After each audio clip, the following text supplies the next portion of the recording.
Welcome to A Course in Miracles Workbook for Students, Lesson 131. No one can fail who seeks to reach the truth. Failure is all about you while you seek for goals that cannot be achieved. You look for permanence in the impermanent, for love where there is none, for safety in the midst of danger, immortality within the darkness of the dream of death. Who could succeed where contradiction is the setting of his searching, and the place to which he comes to find stability? Goals that are meaningless are not attained. There is no way to reach them, for the means by which you strive for them are meaningless as they are. Who can use such senseless means and hope through them to gain in anything? Where can they lead? And what could they achieve that offers any hope of being real? Pursuit of the imagined leads to death because it is the search for nothingness, and while you seek for life, you ask for death. You look for safety and security while in your heart you pray for danger and protection from the little dream you made. Yet searching is inevitable here. For this you came, and you will surely do the thing you came for. But the world cannot dictate the goal for which you search unless you give it power to do so. Otherwise, you still are free to choose a goal that lies beyond the world and every worldly thought, and one that comes to you from an idea relinquished yet remembered, old yet new, an echo of a heritage forgot, yet holding everything you really want. Be glad that search you must. Be glad as well to learn you search for heaven and must find the goal you really want. No one can fail to want this goal and reach it in the end. God's Son cannot seek vainly, though he tried to force delay, deceiving himself, and think that it is hell he seeks. When he is wrong, he finds correction. When he wanders off, he is led back to his appointed task. No one remains in hell, for no one can abandon his Creator, nor affect his perfect, timeless, and unchanging love. You will find heaven. Everything you seek but this will fall away, yet not because it has been taken from you. It will go because you do not want it. You will reach the goal you really want as certainly as God created you in sinlessness. Why wait for heaven? It is here today. Time is the great illusion. It is past or in the future. Yet this cannot be. If it is where God wills his Son to be, how could the will of God be in the past or yet to happen? What he wills is now, without a past and wholly futureless. It is as far removed from time as is a tiny candle from a distant star, or what you chose from what you really want. Heaven remains your one alternative to this strange world you made and all its ways, its shifting patterns and uncertain goals, its painful pleasures and tragic joys. God made no contradictions. What denies its own existence and attacks itself is not of him. He did not make two minds, with heaven as the glad effect of one, and earth the other's sorry outcome, which is heaven's opposite in every way. God does not suffer conflict, nor is his creation split in two. How could it be his Son could be in hell when God himself established him in heaven? Could he lose what the eternal will has given him to be his home forever?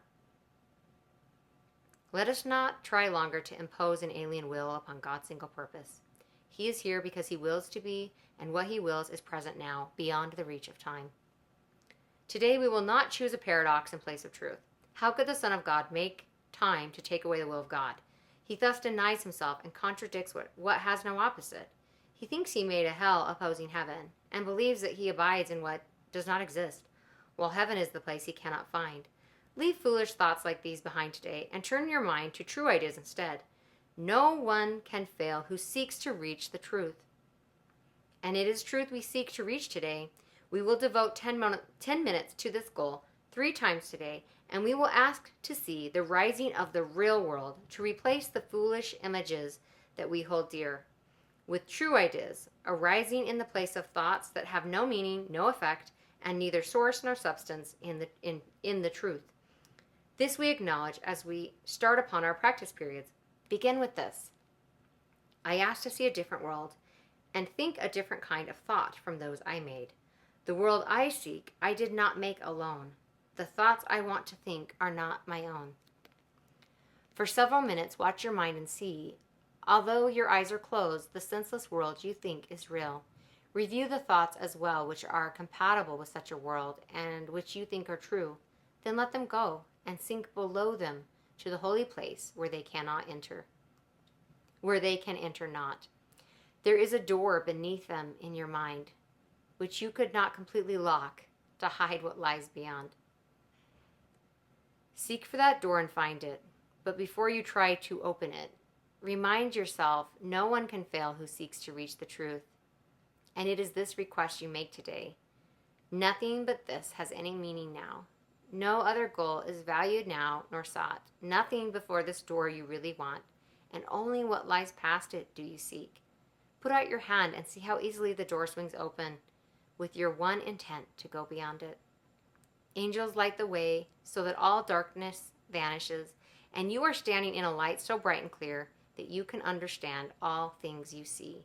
A tiny moment of surprise, perhaps, will make you pause before you realize the world you see before you in the light reflects the truth you knew and did not quite forget in wandering away in dreams.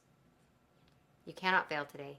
There walks with you the Spirit heaven sent you, that you might approach this door someday, and through his aid slip effortlessly past it to the light.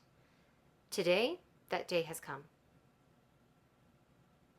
Today, God keeps his ancient promise to his holy Son, as does his Son remember his to him.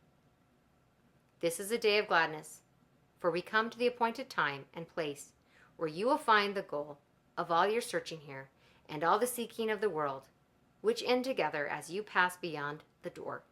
Remember often that today should be a time of special gladness, and refrain from dismal thoughts and meaningless laments. Salvation's time has come.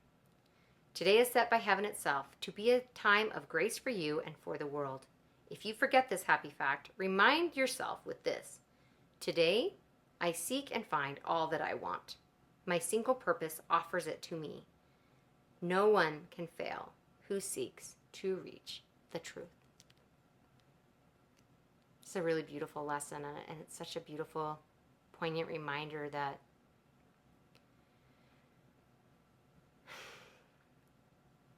God's will, which you share, will be done. The choice we have is if we want to delay heaven, delay happiness into the past or the future, or if we are truly, genuinely willing to receive it now.